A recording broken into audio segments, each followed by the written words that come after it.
sa nakaraan. Sapagkat ito ay hindi basta trabaho lamang ng isang pulis o iilang pulis. Ito ay kasaysayan sapagkat ginagawa natin ang mga bagay na maaring magiging basihan ng iba pang mga gawain sa hinaharap. Ang ating mga kababayan ay nakatingin sa atin. At ako'y naniniwala na sinusuportahan nila tayo. Huwag kayong maniwala sa propaganda ng SMNI. Sila-sila lang ang nag-uusap dyan kasama ang iilang trolls na nakikinabang din sa pananamantala ni Apollo Kibuloy. Sinasabi nila na milyon-milyon sila buong mundo. Pero nasaan ang milyones nila nung isang gabi? Ni hindi nga nila napuno ang plaza na sa ating pagtaya ay nasa 2,500 lamang ang upuan. This is despite na nalaman natin na sila ay naghakot pa ng mga tao galing Bukidnon at Surigao para umattend sa kanilang event. Kahit sa live broadcast nila, ito ay hindi may pagkaila.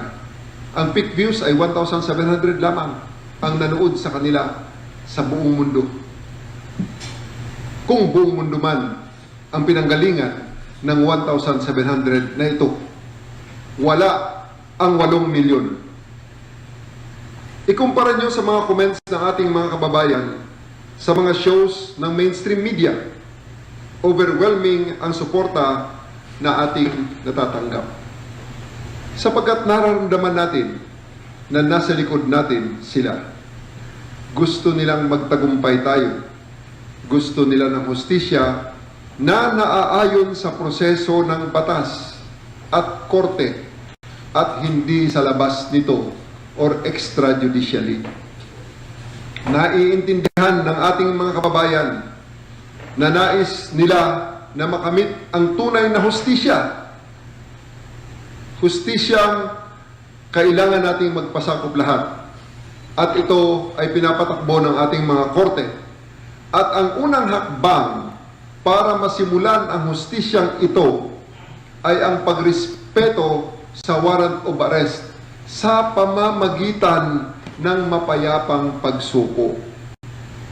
Tapos na ang panahong hinahanap natin ang hustisya sa kalsada.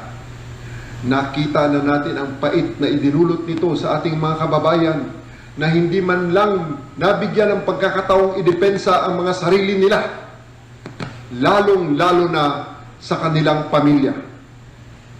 Hindi tayo ang pulis na kinakatakutan ng mga tao.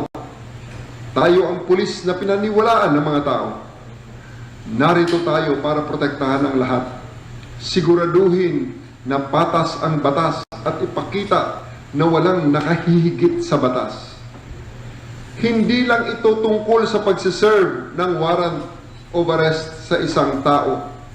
Tungkol ito sa pagpapakita sa bawat Pilipino na ang kanilang pulis ay naririto para sa kanila upang protektahan sila at gawin ang tama. At bilang panghuli, uulitin ko sa inyong lahat, ginagawa natin ang trabaho natin, nasa panig tayo ng batas. Kung sa hinaharap magreklamo man si Apollo Kibuloy laban sa atin, iisa ang depensa. Tayong lahat ay ginagawa lamang ang trabaho natin at higit sa lahat para sa inyo. Lahat kayo ay sumunod lamang sa utos ko.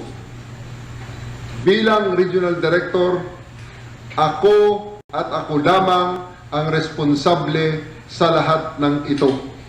I am taking full responsibility in everything and anything that you do.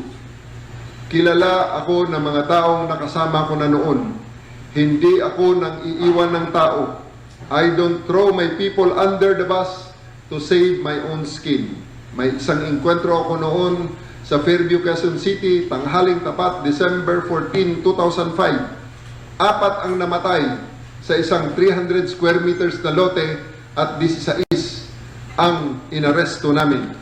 Nag-file ng harassment case at natapos lamang ito noong 2017 or after 12 years. Pero lahat kami ay exonerated at na-promote din. Kaya magpakatatag tayo. Humugot tayo ng lakas sa kaalaman na mahalaga ang ginagawa natin. Tayo ay gumagawa ng magandang ehemplo para sa lahat.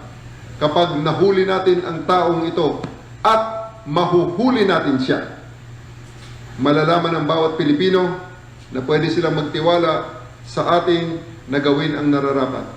Magpatuloy tayo.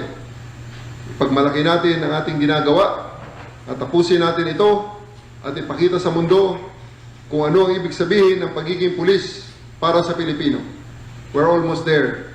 Gawin natin ito ng sama-sama.